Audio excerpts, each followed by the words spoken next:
boa tarde para você que está com a gente no Notícias Agrícolas. Hoje é quarta-feira e quarta-feira é dia de Conversa de Cerca podcast aqui neste site, senhoras e senhores, e a gente está precisando entender que momento é esse que o Brasil está vivendo. Desde o último dia 30 de outubro, dia em que aconteceu o segundo turno das eleições presidenciais e os resultados mostraram a vitória de Luiz Inácio Lula da Silva para ser presidente deste país. As manifestações populares começaram a surgir em diversos pontos do Brasil. Nós vimos um primeiro movimento com bloqueio de rodovias e tudo mais. O presidente Jair Bolsonaro se posicionou, pediu a desobstrução das vias, mas garantiu que as pessoas que quisessem se manifestar de forma democrática assim o fizessem, né? Até que as respostas pelas quais elas anseiam viessem. E claro que a grande mídia vai dar espaço para uma conotação antidemocrática desses movimentos que estão levando milhões de pessoas para as ruas em diversas partes do país, como a gente já falou. Por isso a gente precisa falar com quem sabe mais que a gente, entender que momento é esse que o Brasil está vivendo, que, diga-se de passagem, é um momento histórico. É histórico, não é, professor? Paulo Moura, cientista político do canal Dextra, que é meu convidado deste episódio. Seja bem-vindo. É um prazer ter o senhor aqui nesse momento tão importante do Brasil. Boa tarde, Carla. Boa tarde ao pessoal do Notícias Agrícolas. Então, de fato, os brasileiros estão nas ruas desde 2013 fazendo história, mudando o país, e havia uma enorme expectativa depositada na reeleição do presidente Bolsonaro, nesse pleito não acabado, digamos assim, e teve um capítulo no dia 30 de outubro, com o fechamento das urnas e um resultado que contrariou as expectativas desse bloco aí de brasileiros que trabalha, produz, paga os impostos, sustenta o Estado brasileiro e muito mais do que isso, né? Bolsa Família, Auxílio Brasil, auxílio emergencial, todos esses recursos saem do dinheiro dos impostos de uma parcela da população brasileira que vive fora do Estado, e nós tivemos um enfrentamento com o bloco daqueles que vivem dentro ou no entorno das tetas do Estado, e o resultado não satisfez as pessoas.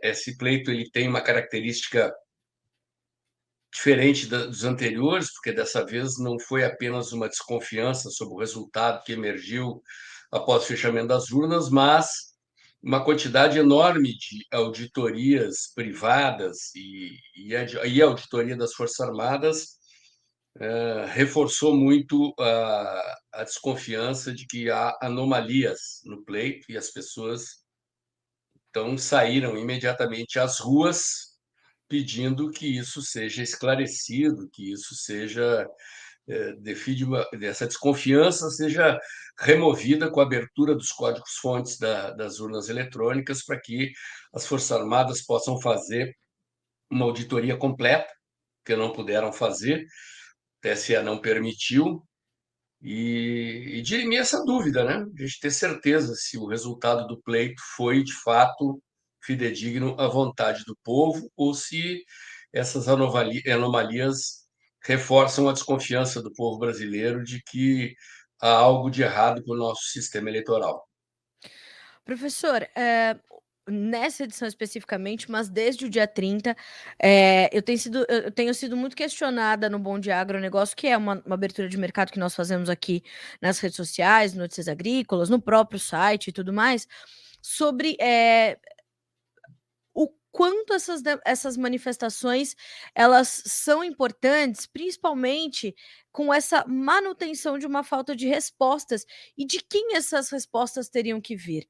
É do judiciário, é a Suprema Corte que deve uma resposta a esses milhões de brasileiros que estão nas ruas, é o próprio TSE. Quem é que vai responder a esses questionamentos? Porque se a gente observa os diversos tipos de análises que nós temos, não só das manifestações, mas do próprio relatório das Forças Armadas, elas são as mais diversas possíveis e elas conseguem até subverter as coisas, né? Por exemplo, hoje eu ouvi uma jornalista, por exemplo, na Jovem Pan, dizendo: mas não é um abuso as pessoas estarem ainda nas ruas com o relatório das Forças Armadas apontando que não houve fraude, quando, pelo contrário, na sequência da divulgação, as próprias Forças Armadas trouxeram uma nota dizendo: não excluímos a possibilidade ou a probabilidade de fraude.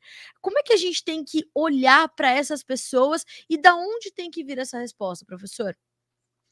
A resposta tem que vir das autoridades constituídas, dentre as quais o Poder Legislativo, o Poder Judiciário e as Forças Armadas, né? As pessoas, esse outro lado, digamos, representado por aquilo que a gente chama de establishment, que é, digamos, uma elite política que controla a máquina do Estado, independentemente de quem é o governante, eles somente reagem sob pressão popular, né? E a eles cabe dar resposta, e foi o TSE que convocou as Forças Armadas a participar do processo de fiscalização da eleição. Os militares não se autoconvocaram, eles foram convidados e aceitaram.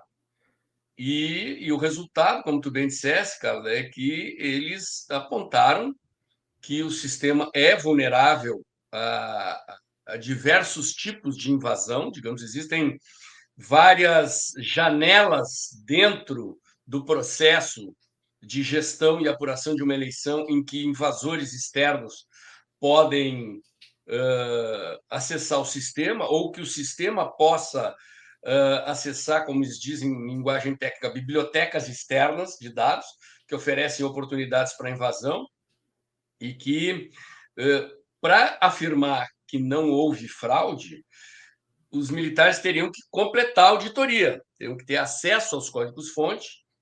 O código-fonte ele é um registro de todas as alterações que são feitas no sistema.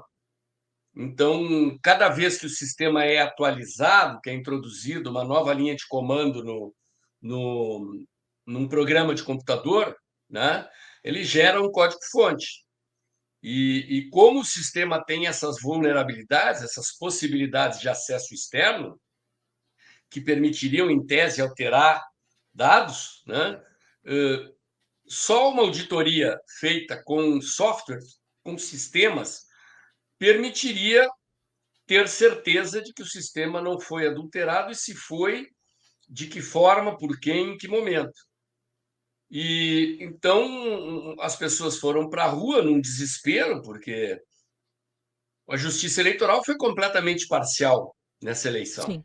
A censura atingia um lado só, censura que não se justifica para nenhum lado, mas só conteúdos, páginas, sites, perfis da direita foram censurados.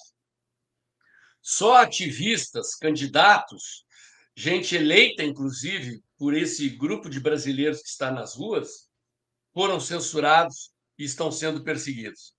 Então, diante da parcialidade da justiça, e diante da inconfiabilidade do Congresso Nacional, os brasileiros foram às ruas pedir um SOS Forças Armadas, pedir que as Forças Armadas, que estavam apurando o processo, tomassem uma atitude, no sentido de atender a demanda das pessoas, de esclarecer o resultado da eleição. Então, no início estavam pedindo intervenção federal, agora o pedido é só SOS Forças Armadas, né? Alguma solução que venha dali. E as Forças Armadas responderam dessa forma, né? Apresentaram o seu relatório, deixando em aberto o risco de fraude. Então, cabe agora ao sistema judicial responder, e os indícios não são bons. Os representantes do sistema estão respondendo, como disse o ministro Barroso lá em Nova York, né? Perdeu, mané, não Pois é. amola. Uma linguagem de bandido, né? Que é quando um bandido vai assaltar alguém e roubar um celular, a carteira, um relógio, perdeu o mané, entrega, né? Um juiz da Suprema Corte usando essa expressão, doutor Alexandre de Moraes afirmando que a eleição acabou, está encerrada, que ao contrário do que dizem os militares, nenhuma fraude foi encontrada, e a imprensa repercutindo isso, né?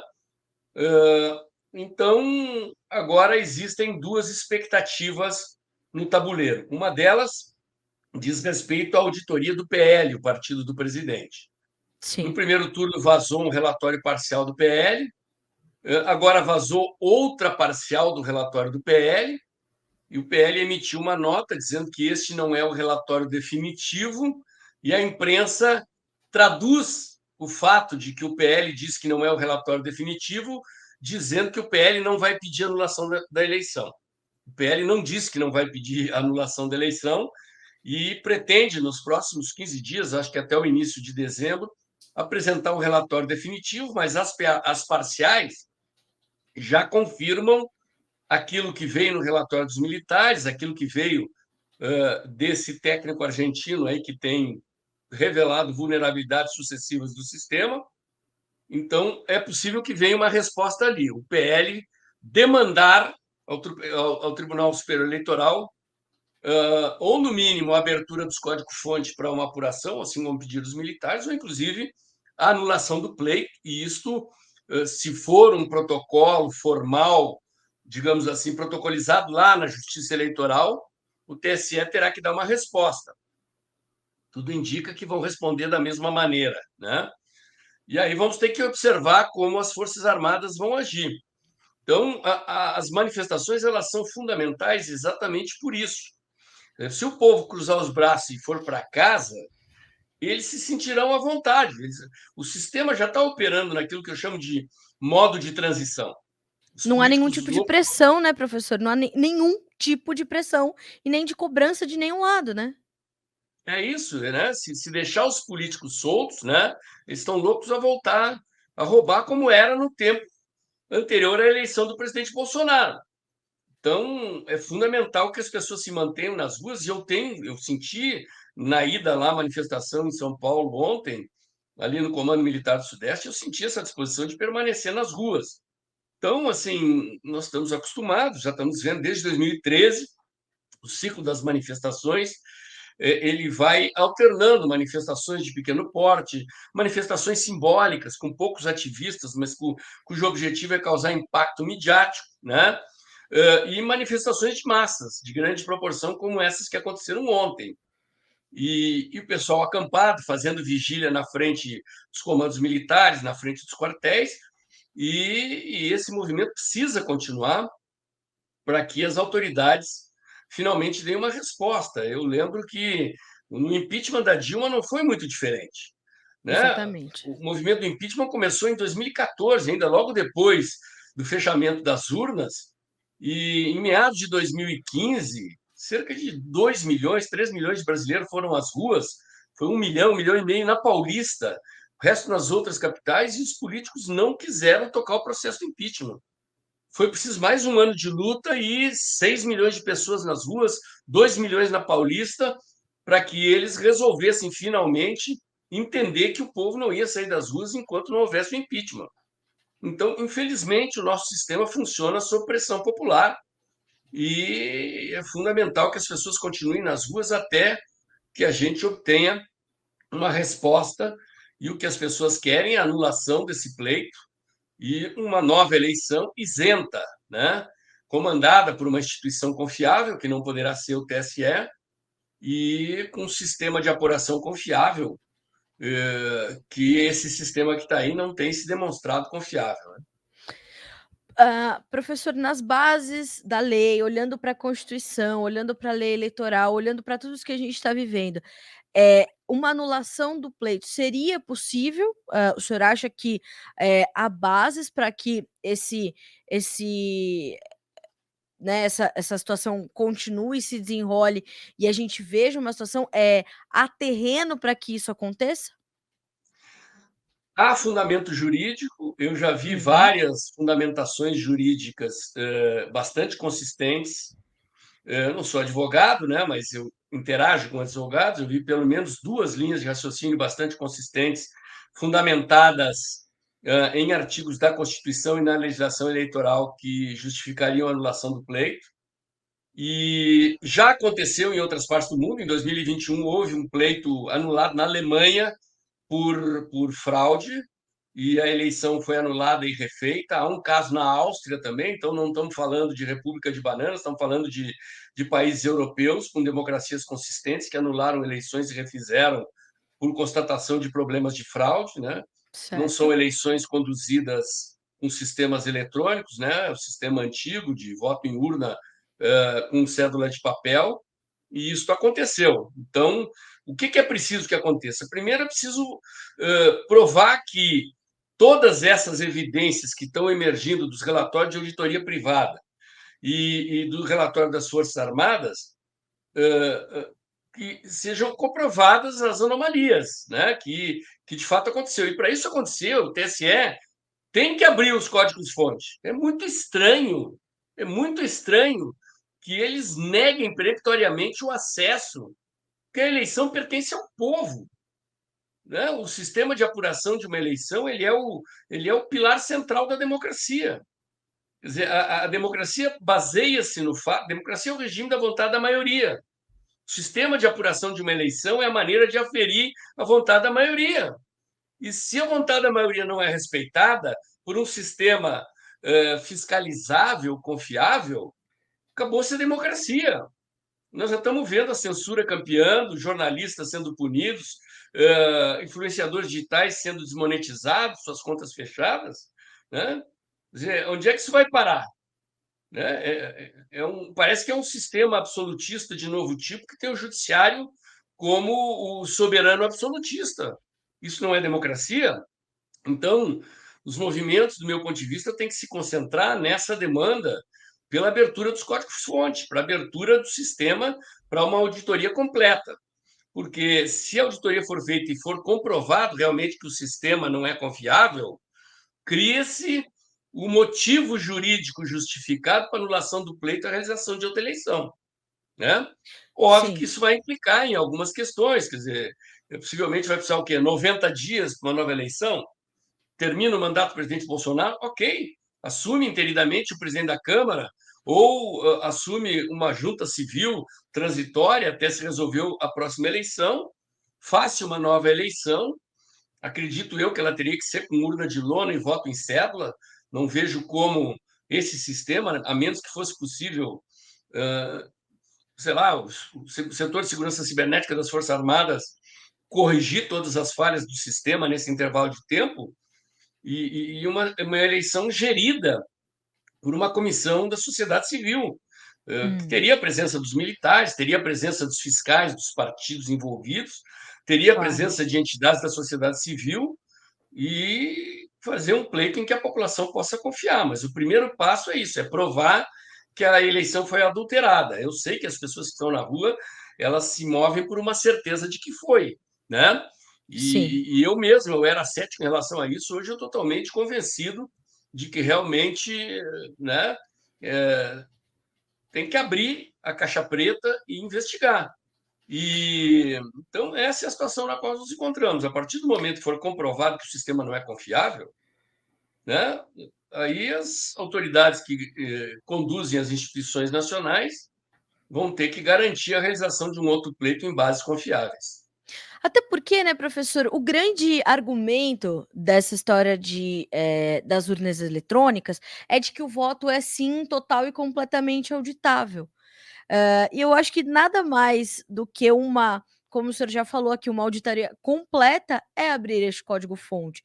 Se ele é o que vai provar a lisura do processo eleitoral, acho que faz parte do processo e faz parte do processo democrático a cobrança disso, e se está tudo certo, por que não abrir? Exatamente. Não, e tem mais um detalhe, quer dizer, outro pilar da democracia é o sufrágio universal direto e secreto. E surgiu agora nos últimos dias uma revelação vindo da Argentina, desse analista aí que está revelando essas informações, de que ele teria acessado o sistema e que é possível identificar quem votou em quem, que o nosso sistema não seria secreto, que através do acesso ao sistema, que ele acessou um sistema que era inviolável, e ele, inclusive, está divulgando imagens dos logs de acesso e dos arquivos. Cidadão tal, título de eleitor tal, votou a tal hora, em sessão tal, em tais candidatos. Isso é gravíssimo, Sim. porque é dos pressupostos primeiros, quando o sufrágio universal direto e secreto foi inventado, há séculos atrás, no processo de evolução do sistema eleitoral, né, no surgimento da democracia liberal, o voto secreto é uma proteção para o cidadão contra a perseguição dos governantes. Quer dizer, se o nosso sistema nem isso garante, é gravíssimo. É gravíssimo. Isso tem que ser Professor, a apurado. gente já passou, salvo 2013, salvo a questão do impeachment da presidente Dilma na ocasião, a gente passou momentos semelhantes a esses, ou a este que nós estamos vivendo no Brasil com tanta força, desde a nossa redemocratização, ou o senhor conseguiria nos trazer outras analogias que nos trouxeram até aqui com a nossa jovem democracia, né, buscando a sua maturidade, mas tropeçando nesses obstáculos enormes, como esses que a gente está vendo agora. Aqui a gente se remete no passado para entender o que a gente está vivendo no presente. Não há precedentes históricos, Carla. Assim, vamos lá. Como eu tenho dito aqui, né? O Brasil é um empreendimento estatal, né? Historicamente, as nações do mundo elas se constituíram e formaram as suas constituições e as suas instituições como um processo de evolução da comunidade, né? Desde que a gente saiu das cavernas. Aí, os primeiros parâmetros de referência moral, de certo e errado, eles vieram da religião. Só muito posteriormente, depois de séculos, nós inventamos o Estado e a lei. No entanto, imaginava-se, né, que os governantes eram escolhidos por Deus. Com as revoluções liberais na Europa e a independência dos Estados Unidos, criou-se um sistema de que todos estão abaixo da lei, que a lei está acima de todos, inclusive o rei.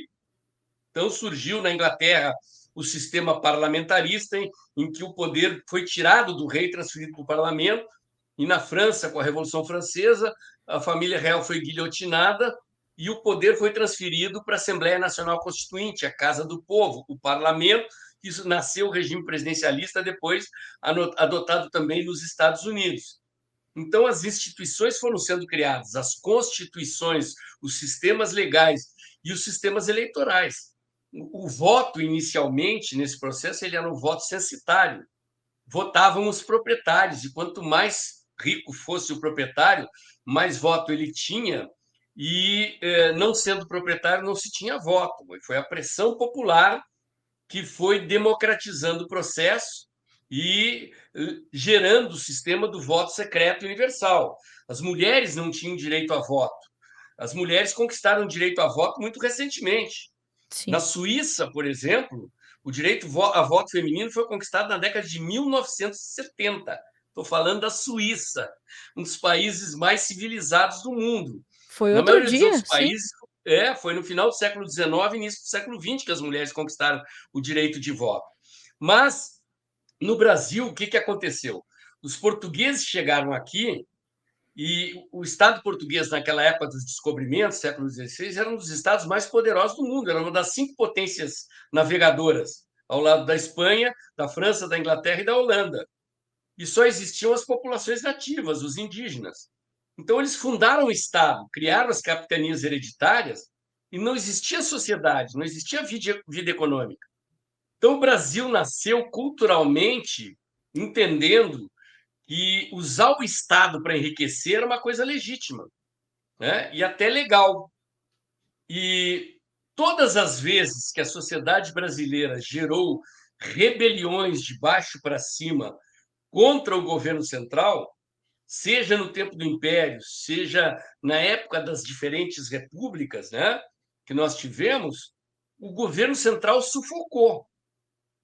Né? Foi assim com a Revolução Farroupilha no Rio Grande do Sul, com a Revolta da Cabanada, com a Revolução Constitucionalista de 32 aqui em São Paulo, com várias rebeliões que aconteceram, Canudos, né? Mas eram rebeliões regionais, a Inconfidência Mineira, eram rebeliões regionais, localizadas. Então, o poder central conseguia sufocar. A mais duradoura dessas rebeliões foi a Revolução Farroupilha, que durou 10 anos. Sim. Né? Porque o Rio Grande do Sul ali é um estado muito armado, porque é onde se deu os conflitos de fronteira com a Argentina, com o Paraguai. Então, os gaúchos resistiram 10 anos e foram derrotados. Então, não há precedente na história, porque as elites que vivem no entorno do Estado, elas sempre pactuaram uma forma de conter a rebelião, absorver a demanda popular e manter o poder na mão dos mesmos. Né? Vou pegar um exemplo mais claro aqui, a gente tem uma base grande aqui em São Paulo de ouvintes. Né? A Revolução Constitucionalista de 32, quer dizer, quem era Getúlio Vargas? Né? Era um grande proprietário rural do Rio Grande do Sul, um oligarca rural. Então, ele toma o poder em 30, instaura uma ditadura com a promessa de que convocaria uma nova Constituição, por isso que é chamada de Revolução Constitucionalista de 1932. E como ele não cumpre a promessa, os paulistas se rebelam. Né? E quem eram os paulistas? Os paulistas eram a locomotiva da economia brasileira, já era naquela época. Era a transição do Brasil rural para o Brasil industrial. A oligarquia cafeeira começa a industrializar café, começa a introduzir o industrialismo no Brasil, e eles queriam um Brasil industrial, moderno. Então, o Getúlio vai lá e sufoca a Revolução Paulista e industrializa o Brasil a partir do Estado. Então,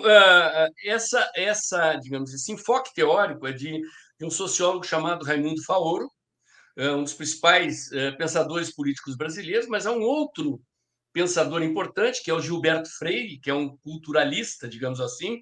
Ele Sim. fala dos fundamentos da formação da nação brasileira, olhando o comportamento cultural da sociedade, e ele formula esse enfoque teórico dos pactos para que as coisas mudem sem mudar nada. Né? É um padrão na história brasileira que toda vez que há uma rebelião popular, essa elite que controla o Estado, ela abafa a rebelião e absorve as demandas, mas mantém o controle político. O que está acontecendo no Brasil hoje é que, pela primeira vez, surgiu um movimento nacional, ou seja, não é uma rebelião estadual localizada, Certo. de empreendedores, ou seja, quem é a base social desse movimento?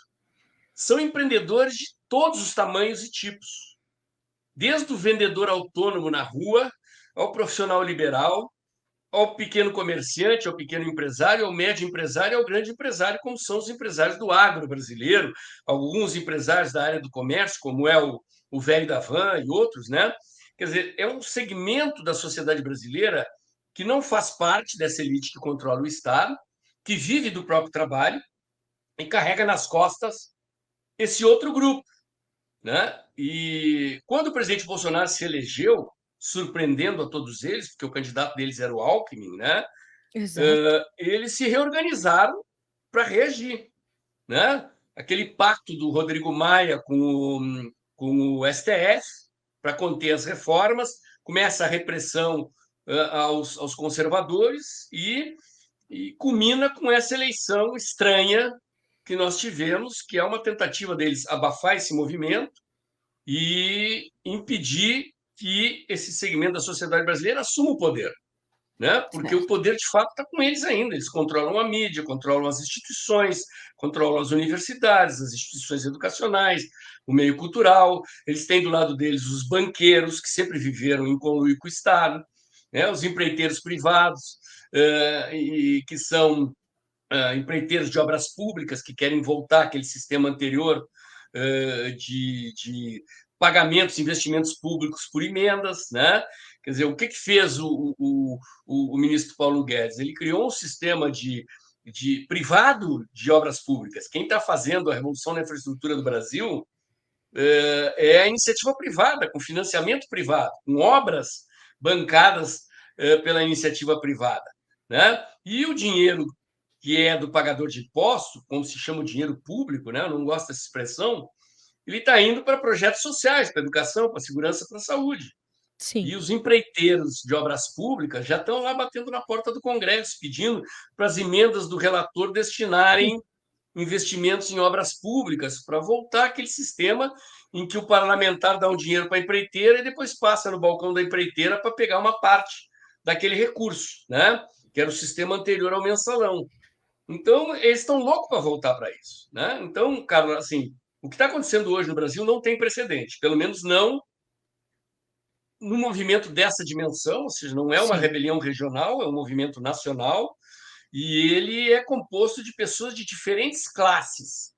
Você vai nas manifestações, você vê pessoas, né? Você vê camelô, vendedor ambulante, Tem de pessoas tudo. idosas, gente de todo Sim. tipo. Professor, numa outra ponta, a gente tem o presidente Jair Bolsonaro, bem recluso nesse momento. Não é uma crítica, não é uma análise, né, ele tem optado por estar assim.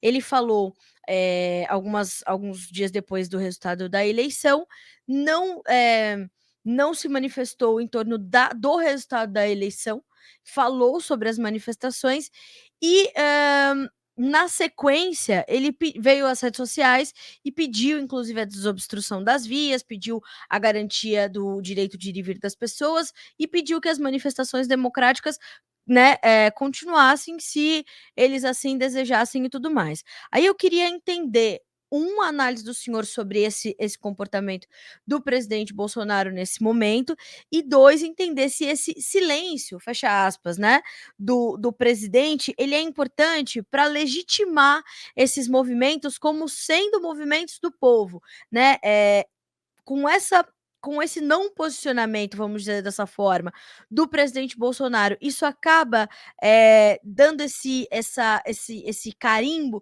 de que realmente é um movimento do povo brasileiro e não é um movimento, apartidário ou um movimento do presidente Jair Bolsonaro e de seus apoiadores? A segunda parte da sua fala é a resposta, né? Nós temos que observar o que aconteceu nos Estados Unidos, com aquele episódio do Capitólio, né? Uhum, O ex-presidente Trump ele não incentivou a invasão do Capitólio, mas ele incentivou as pessoas irem para a frente do Capitólio se manifestar, e até hoje ele está sendo processado, ativistas estão sendo processados, presos, né? E responsabilizados por aquela invasão. De fato, a invasão da instituição é um erro, né? É indefensável, e ela rompe, digamos assim, a normalidade democrática. A manifestação pacífica é aceitável. O presidente Bolsonaro ele é parte nesse processo. Parte que eu quero que é o seguinte, né? Ele foi candidato, parte no sentido jurídico, né? Então você tem uma parte que é a candidatura supostamente eleita, né? E a outra parte que é a candidatura supostamente derrotada. Então, se o candidato derrotado vem a público e começa a estimular a anulação da eleição, ele se deslegitima e ele dá vazão ao rótulo de golpista. Então, ao simplesmente não reconhecer o resultado, né? Porque o presidente veio a público e não reconheceu o resultado.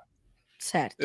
Ele disse: olha, continuem pacificamente. O presidente ainda foi mais longe do que não reconhecer o resultado. Pediu para desobstruir as vias e continuem se quiserem.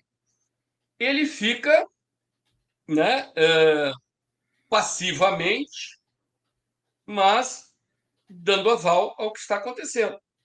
A mesma Sim, coisa as Forças Armadas. Né? As Forças Armadas defenderam e, inclusive, estão acolhendo os manifestantes no entorno das instalações militares. sim, Não estão deixando que os manifestantes sejam punidos, né, por estarem se manifestando, desde que não obstruam vias. Estão legitimando a demanda das pessoas por um esclarecimento na medida em que emitiram um relatório que levanta suspeita de fraude e requer uma resposta. Então, do meu ponto de vista, o presidente está agindo estrategicamente, está agindo corretamente, e ele, todos nós precisamos continuar nas ruas para que as autoridades se sintam pressionadas a dar uma resposta à demanda da população. Essa é a minha leitura, né? Não tenho contato pessoal com o presidente Bolsonaro, sou um analista e percebo desta forma. professor, o senhor entende que, eh, o objetivo dessa subversão da interpretação do movimento, são movimentos golpistas, são movimentos antidemocráticos, isso e aquilo, é é natural desse momento, isso vai acontecer para justamente tentar, enfraquecer o movimento, enfraquecer a pauta, ou tem algo maior do que isso que move esse tipo de interpretação e essas manchetes que são quase que diárias dos tais movimentos antidemocráticos, quando o direito de manifestar-se está garantido pela Constituição? Olha, Carol, assim, nós estamos vivendo uma disputa de poder, não Uhum, é apenas uma disputa eleitoral. Quer dizer, uhum, o Estado brasileiro é controlado por uma camarilha que ela só vai mudando os personagens ao longo da história, né? Mas são sempre os mesmos. Em geral, ela pode se renovar, né? Lá no tempo do Império eram as oligarquias rurais. Depois, com o início da fase republicana da história brasileira, as oligarquias industriais entraram no pacto. Depois, o capital financeiro, os bancos, depois ou sempre, né? Quando surgiu o capital financeiro no Brasil, eles faziam parte, digamos assim, desse clube de golfe da elite. E com a eleição do Lula em 2002, o PT ganhou a carteirinha de sócio do Country Club, né? Para jogar clube, para fumar charuto, tomar uísque e jogar golfe com essa turma que sempre controlou o poder naquele joguinho que o sim, professor Olavo chamava de Teatro das Tesouras, em que o PT e o PSDB se alternavam e não existia direita em cena. certo. Então, esse jogo acabou. O que existe agora é uma luta nua e crua desse segmento da sociedade brasileira que produz a riqueza do país e paga a conta e que quer ter um governo seu, né? Que não aceita mais ser governado por esses caras que ficam sugando os recursos públicos para os bolsos deles. Então, a mídia faz parte dessa camarilha. Essas Uhum. empresas de comunicação elas estão loucas para voltar a receber bilhões em recursos públicos, em publicidade, ou financiamento barato do BNDES para elas atualizarem os seus equipamentos. Tem jornais aí que construíram parques gráficos gigantescos com financiamento a juros subsidiado do BNDES, né? Exatamente, sim. Com a evolução da tecnologia, empresas de telecomunicação têm que ficar trocando equipamentos em alta velocidade, porque os equipamentos são cada vez mais novos e para você competir, você não pode ficar com equipamento antigo, né? Você precisa de internet cada vez mais de velocidade, equipamentos cada vez mais eficientes e tal. Então, eles querem verba de publicidade, querem dinheiro dos bancos públicos a juros subsidiados. E então a rotulação do nosso lado aqui, como se nós fôssemos golpistas, faz parte de um teatro, e um teatro que é jogado, inclusive, para a mídia internacional, porque há movimentos parecidos com esses no mundo inteiro. E o tratamento que é dado, né, que foi dado aos republicanos nos Estados Unidos, que é dado à direita italiana que venceu a eleição agora, ou, enfim, né, a direita em geral no mundo, é esse, né? Porque é uma disputa de poder, é uma disputa de poder que tá em curso, né? Não sabemos qual será o desfecho, mas os patriotas revelam uma disposição, uma garra, uma vontade de vencer essa guerra que é admirável, que é muito, muito considerável e que eu acho que tem sim condições de vencer essa parada. Eu perguntei isso, professor, porque também hoje e desde o dia 30, né, a gente naturalmente, a gente que está, na frente da câmera, a gente vai ser questionado, né, e dos 2 lados. E, em determinado momento, eu, na minha modesta opinião, eu não sou analista, não sou, eu sou uma comunicadora, eu preciso tirar uma fotografia do fato e fazer a minha visão daquilo, né, e a partir desse momento a gente já está dando algum viés àquilo ou ou relatando aquilo de alguma forma, e eu vejo que esse movimento, essas pessoas, essa movimentação, como a raiz da palavra fala que é o movimento, né, as pessoas quererem movimentar o sistema, quererem furar a bolha, que é muito dura, né, que ela é difícil de ser rompida, ultrapassa uma ideologia política, né. E eu falei isso hoje, e teve uma pessoa ali que falou assim: "Pelo amor de Deus, é somente sobre ideologia política". E na minha modesta opinião, na minha modesta percepção, ela vai muito além de ideologia política, porque a gente está olhando muito para frente, né. Os governos passam e o Estado fica, professor, então eu queria ouvir sua opinião. A gente está realmente além das ideologias políticas nesse momento, apesar da gente estar vivendo esse jogo de poder, e claro que a gente vai passar pela ideologia política para todo esse movimento acontecer, porque cada um tem a sua, e aí você vai se juntar aos seus, quem pensa parecido contigo, ou realmente é só sobre ideologia política, professor? As visões de mundo, né? Prefiro essa expressão do que Ah, muito a melhor. terminologia. Elas são inevitáveis, né? Eh, Vamos assim, se eu tivesse que falar das correntes de pensamento que estão dentro desse movimento patriótico, né? Você tem uma parcela expressiva que eu chamo de conservadores politizados, são aproximadamente 30% da população brasileira, né? Eu diria assim, dos 100% dos habitantes do Brasil, eu diria que 70% são conservadores culturais, né? Ou seja, não são conservadores politizados. São pessoas religiosas que são contra o aborto, contra a liberação das drogas, contra a ideologia de gênero, né? Culturalmente, dentro desses 70%, quer dizer, 30% de 100, não 30% de 70, são os politizados. São as pessoas que se politizaram de 2013 para cá e que já têm uma visão, digamos assim, mais clara do que querem do ponto de vista da visão de mundo, né?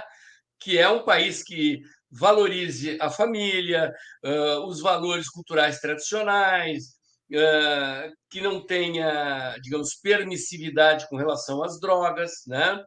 Que respeita a diferença, mas que não quer transformar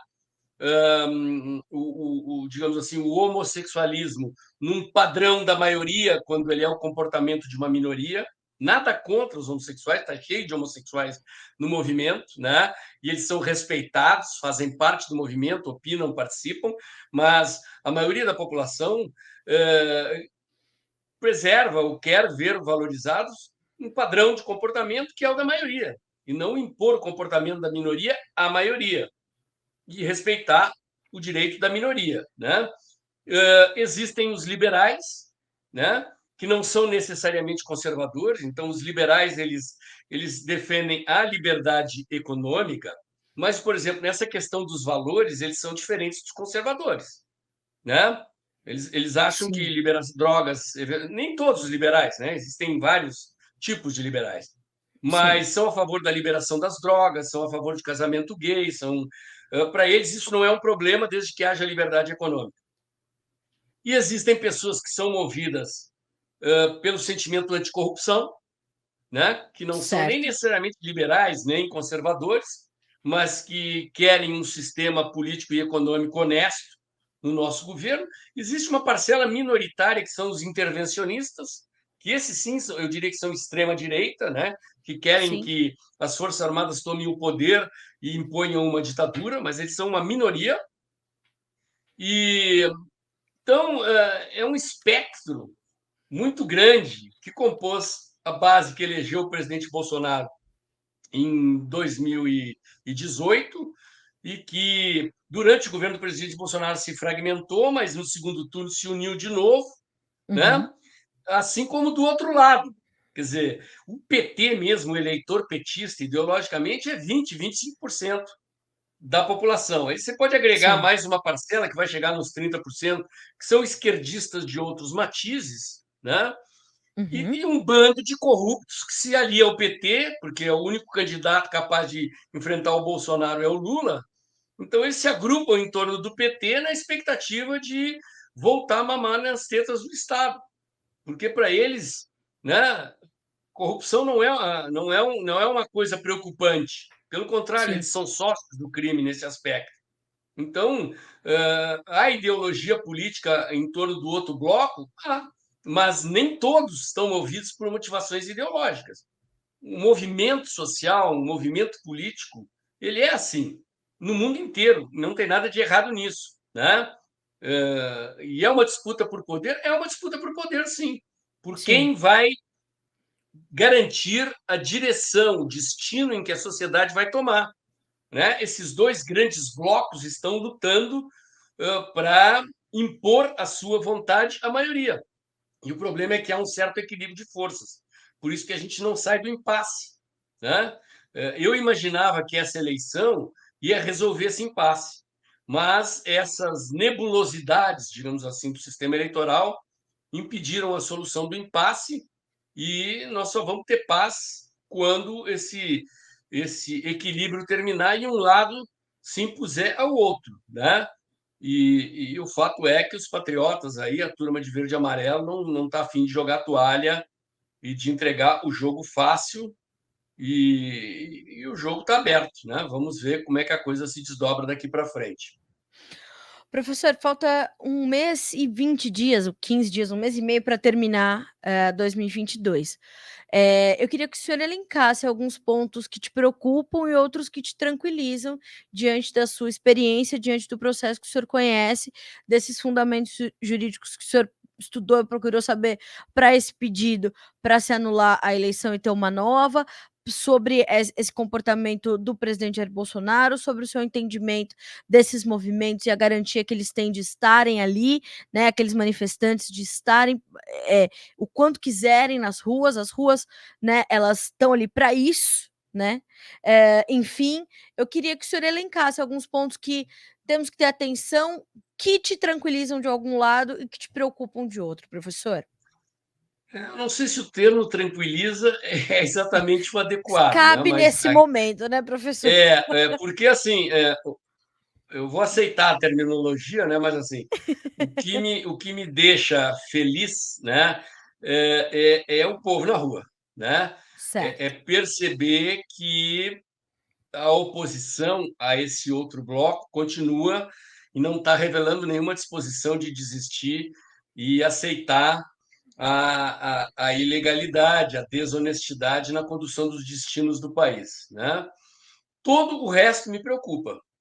Então, daqui até o fim do ano, nós ainda temos uma data emblemática, que é o dia 19 de dezembro, que é a data da diplomação do cara que saiu dessas urnas problemáticas. E falta, então, hoje é dia 16, falta pouco mais de um mês. E esses 33 dias são uma eternidade. Neste meio tempo, haverá o relatório do PL, né, questionando o resultado, já temos o relatório das Forças Armadas e o povo vai continuar nas ruas fazendo pressão política por uma resposta. Né? Então, o que pode acontecer daqui até lá?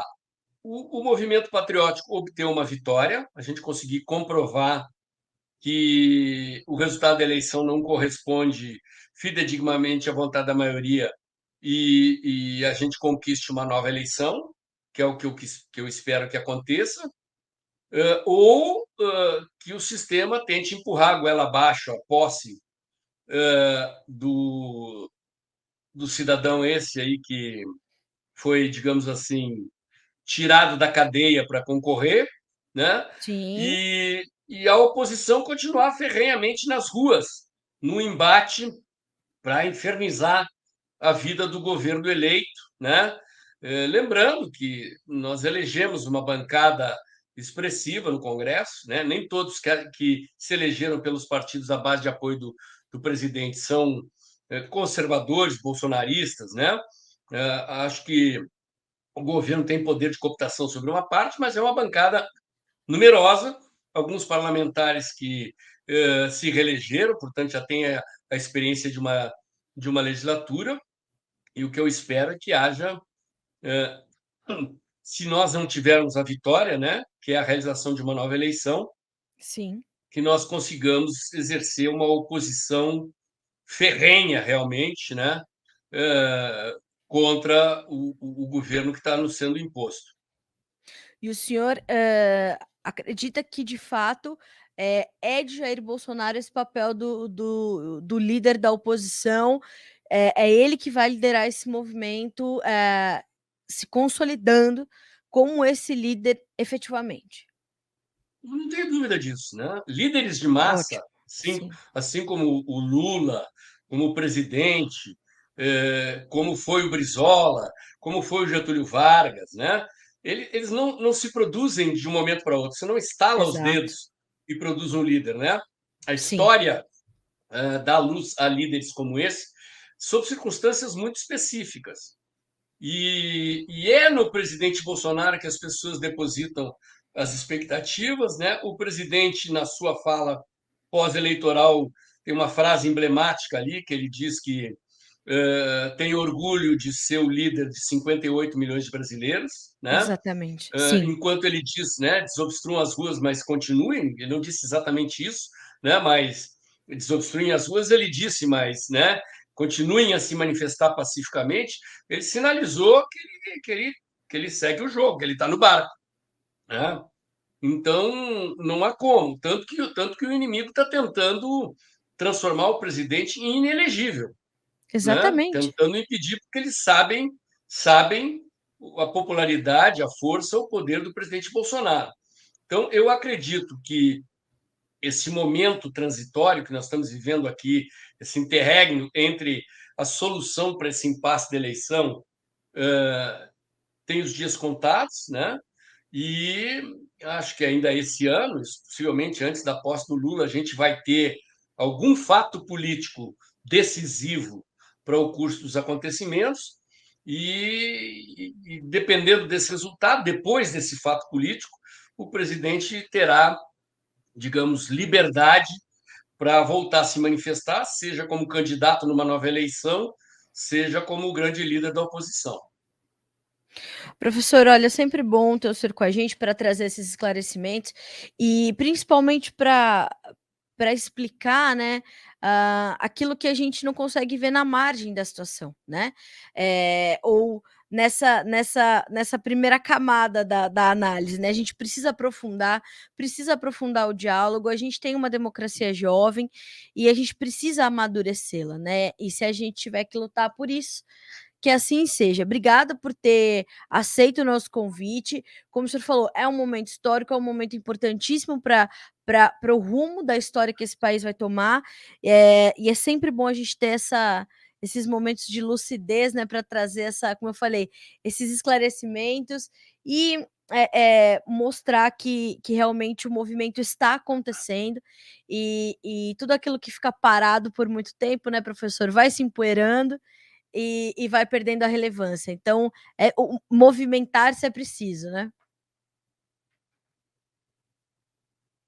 Tanto histórico, né?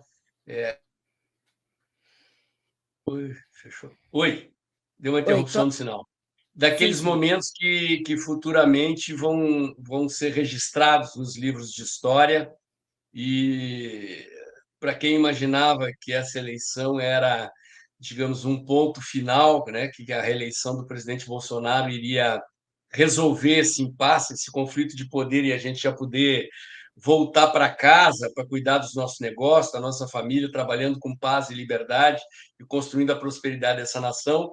Infelizmente, né, o curso da história não funciona assim, e nós estamos construindo uma nação, né? São fatos marcantes. Nós estamos impregnando a genética do povo brasileiro de um espírito de luta, de um sentimento, de um desejo por liberdade, que, assim como todos os acontecimentos da vida das pessoas, né, marcam a nossa personalidade, nós estamos marcando a personalidade da nação brasileira com acontecimentos que vão definir o nosso destino, o destino dos nossos filhos, dos nossos netos. É por isso que a gente não pode esmorecer, tem que continuar lutando, não podemos desistir. Obrigado pela oportunidade e eu fico à disposição para, em outros momentos que vocês julgarem necessários, voltar aqui para essa conversa na cerca. Muito obrigada, professor. O senhor é sempre bem-vindo e estaremos aqui também à disposição. Qualquer nova informação, o senhor pode chamar-nos e a gente vai dividir com a nossa audiência. Obrigada mais uma vez. Bom restinho de quarta-feira, bom restinho de semana. Vamos continuar acompanhando, analisando, entendendo e registrando. Professor, um abraço para o senhor. Até a próxima. Obrigada. Um abraço, até a próxima. Até a próxima. Senhoras e senhores, professor Paulo Moura, cientista político do canal Dextra. O professor Paulo Moura, ele está diariamente com o João Batista Olive no Tempo e Dinheiro para fazer a análise da tarde, né? O professor tem vídeos diários no canal dele. Inclusive, se você quiser ser um apoiador do canal Dextra, você pode, ele tem todas as instruções. Por que é importante a gente trazer pessoas que vão explicar para a gente esse movimento? Porque o Notícias Agrícolas fala para um público que busca uma informação de qualidade e tudo mais, mas agora busque entender como é que as informações chegam até os grotões desse país, né, os rincões deste país, de proporções continentais.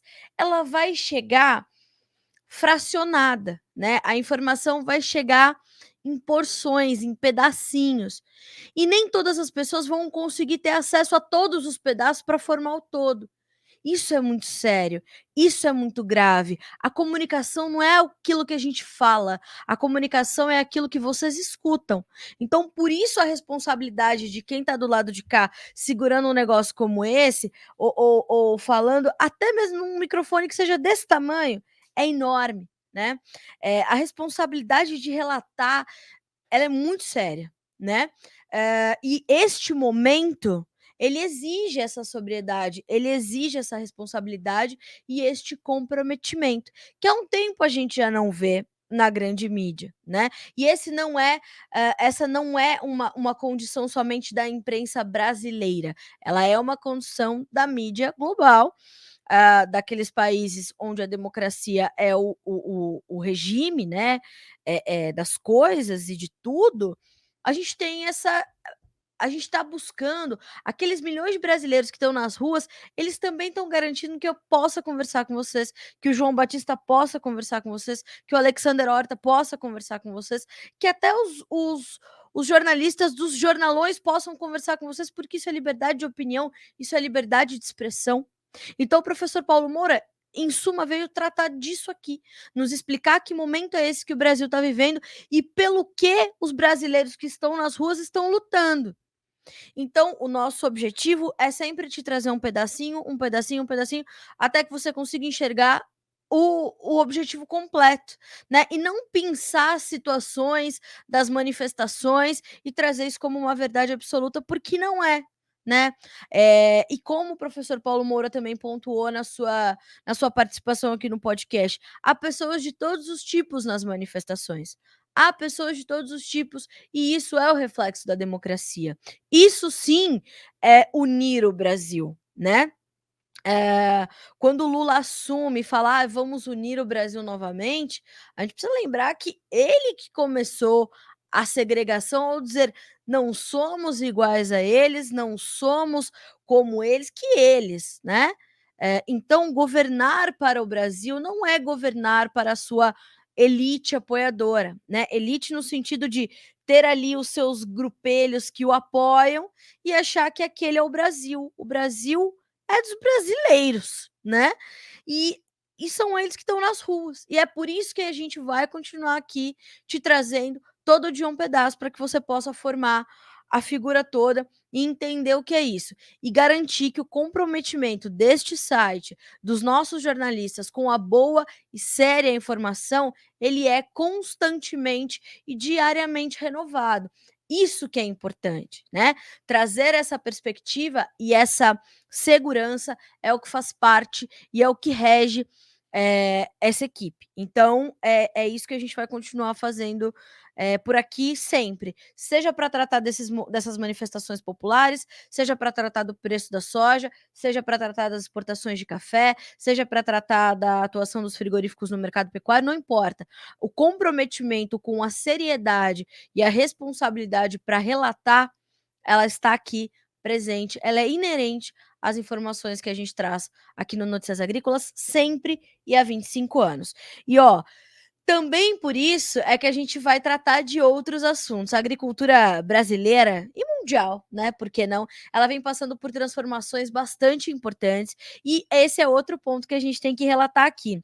Eu tô até aqui com uma colinha, porque são informações tão importantes e tantas informações importantes que eu quero dividir com vocês aqui, que eu já separei uma colinha aqui para não deixar de trazer nada das novidades que o portfólio muito focado ali na força da natureza da Agrivale traz para o produtor brasileiro. A Agrivale, ela percebeu que as práticas comuns da agricultura, elas já não são mais suficientes, nem para o agricultor, nem para o consumidor e nem para o planeta. Então a Agrivale quer fazer parte dessa evolução, dessa revolução e dessa transformação. Para isso, ela está baseada em 4 pilares essenciais. São eles: revitalização, proteção, potencialização e ativação. Tudo isso num portfólio muito focado em bioestimulantes e biológicos de baixo impacto ambiental.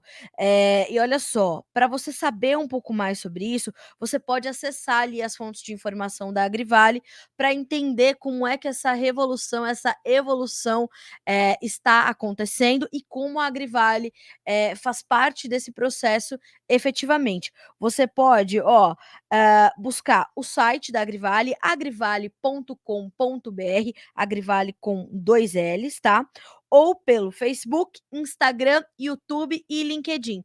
Basta você procurar @Agrivale Brasil. Agrivale com 2 L's de laranja, ok? Então, @Agrivale ou @Agrivale Brasil ou no site agrivale.com.br. Então já tem muitos agricultores envolvidos nesse processo e o objetivo é esse: fazer você fazer parte também desta evolução proposta pela Agrivale. Fechado? Vá buscar essas informações e ser um agricultor à frente dos demais. Ó, quarta-feira que vem a gente está de volta aqui com o Conversa de Cerca. Se você está chegando agora, já já esse episódio vai estar disponível na íntegra para você acompanhar. O nosso convidado de hoje foi o professor Paulo Moura, cientista político do canal Dextra e também pelo nosso canal no YouTube, Notícias Agrícolas Oficial. Se você ainda não é inscrito, inscreva-se, certo? E também por todas as plataformas de áudio, estamos em todas elas com os nossos episódios deste e dos nossos demais podcasts, ok? Mais do que isso, você pode assistir também no noticiasagricolas.com.br, lá na nossa aba de podcasts, Conversa de Cerca. Sucesso, vai acompanhar toda essa análise completíssima do professor Paulo Moura e a gente se vê quarta-feira que vem. Fechado? Até lá!